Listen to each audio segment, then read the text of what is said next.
Battlefield Vietnam is one of the most anticipated games of the year. But the question is, can it emerge from beneath the shadow of its illustrious predecessor? While a jaded gamer might label Battlefield Vietnam nothing more than an elaborate mod, that's taking a very cynical and short-sighted view. It may seem repetitive at times, but the truth is that Battlefield Vietnam is a superbly designed multiplayer action game that incorporates the lessons learned from 1942 and mates it with better technology.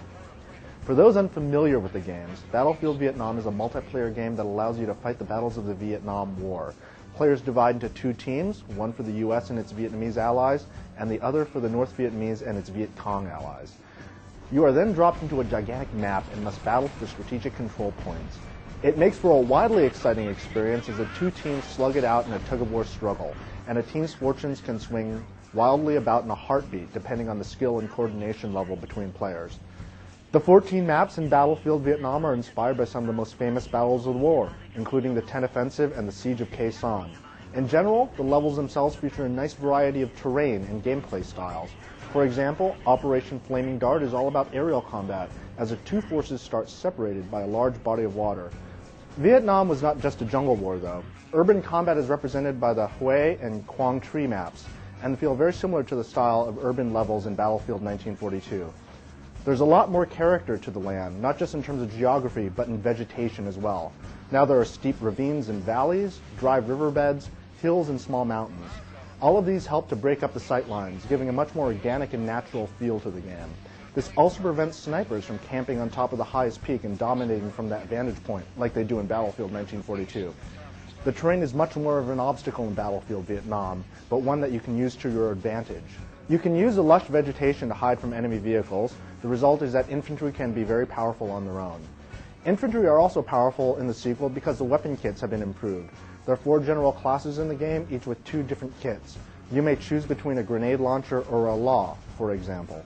The assault rifles and machine guns of the Vietnam era have increased the lethality of infantry considerably. They also get anti-vehicle weapons that can easily shoot down helicopters and jets, as well as destroy any land-based vehicles.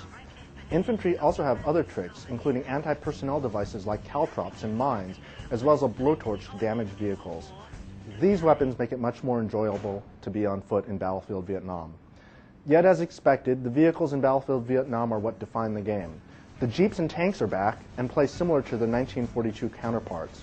There are a few notable additions, including the Vespa scooter, which can zip around the urban levels, and the BTR-60, an armored personnel carrier in which the passengers can look and shoot out of the sides. The addition of helicopters really transformed the game, though.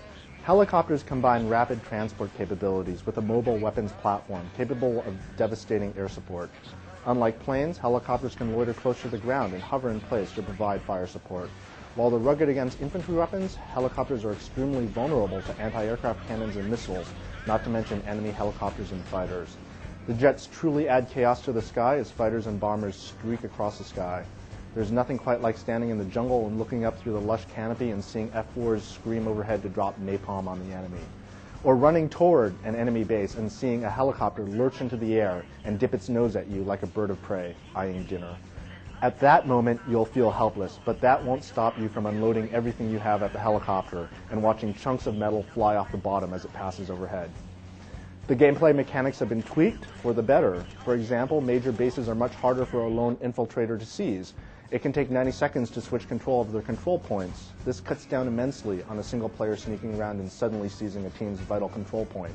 However, in another nice twist, multiple teammates can seize a control point faster, so now the emphasis especially is on helicopters to drop a team behind enemy lines.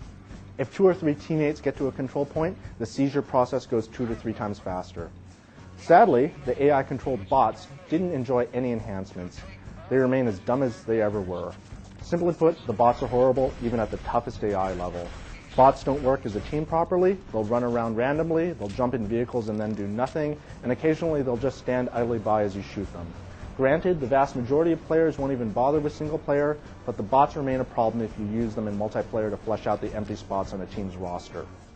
The sound effects are extremely well done. The background noises and gunfire really place you in a jungle warfare environment.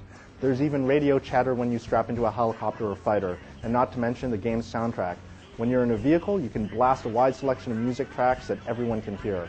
It's almost surreal to be standing in the middle of the battle and then hearing Surfing Bird playing as a helicopter flies over you. Pull It Together in Battlefield Vietnam is a game that packs more cinematic moments in its gameplay than any game in recent memory. There's no doubt that it's a superior game to Battlefield 1942. It's a better designed game with better technology, and it's a better executed game. Battlefield Vietnam Enemy converging on our location! Battlefield 1942 should with. Yet even factoring in the new vehicles, Position under attack! Blow the away! Retreat! Perhaps it's because we played Battlefield 1942 for countless hours, but the fact remains that the thrill of discovery is gone. Don't get us wrong, Battlefield Vietnam is a very good game. It's an undeniably We're getting fun wasted. game, but it's also a game caught behind the shadow of a truly great game. And unfortunately, fairly or not, Battlefield Vietnam suffers for it.